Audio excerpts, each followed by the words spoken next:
शंकर भगवान की शंकरमणि बाबा महेंद्र नाथ की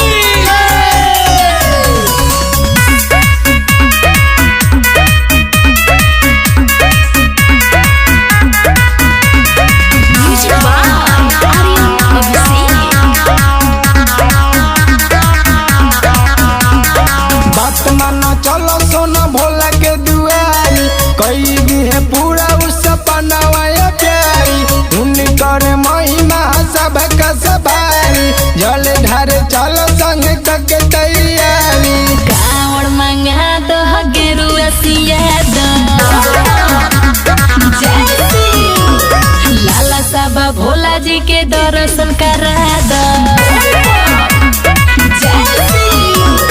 बात मानो चलो सोना भोला के दुआरी कई भी है पूरा उस सपनावा प्यारी उनकर महिमा सब का सवारी जल ढारे चलो संग के तैयारी कावड़ मंगा दो गेरुआ सिया दो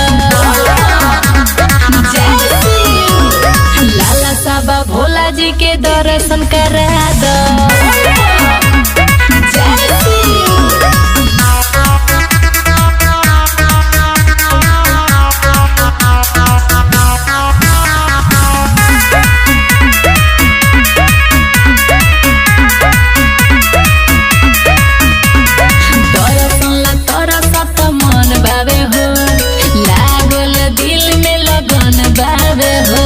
चलल जाई जान दर्शन करे हो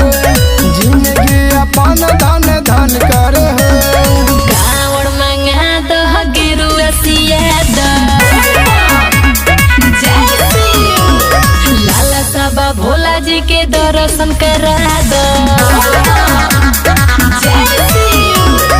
बात माना चलो सोना भोला के दुआरी कई भी है पूरा उस सपनावा प्यारी उनकर महिमा सब का सवारी जल ढारे चलो संग के तैयारी कावड़ मंगा दो गेरुआ सिया दो लाला साबा भोला जी के दर्शन करा दो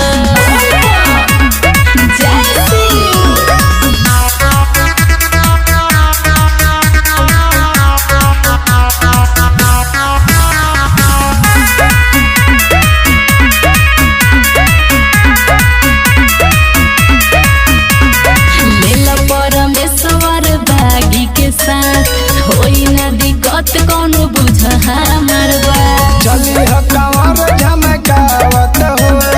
बोल बम के नारा लगावत हो कावड़ मंगा दो गेरुआ सिया दो लाला साबा भोला जी के दर्शन करा दो बात मानो चलो सोना भोला के दुआरी कई भी है पूरा उस सपनावा प्यारी उनकर महिमा सब का सवारी जल ढारे चलो संग के तैयारी कावड़ मंगा दो गेरुआ सिया दो लाला साबा भोला जी के दर्शन करा दो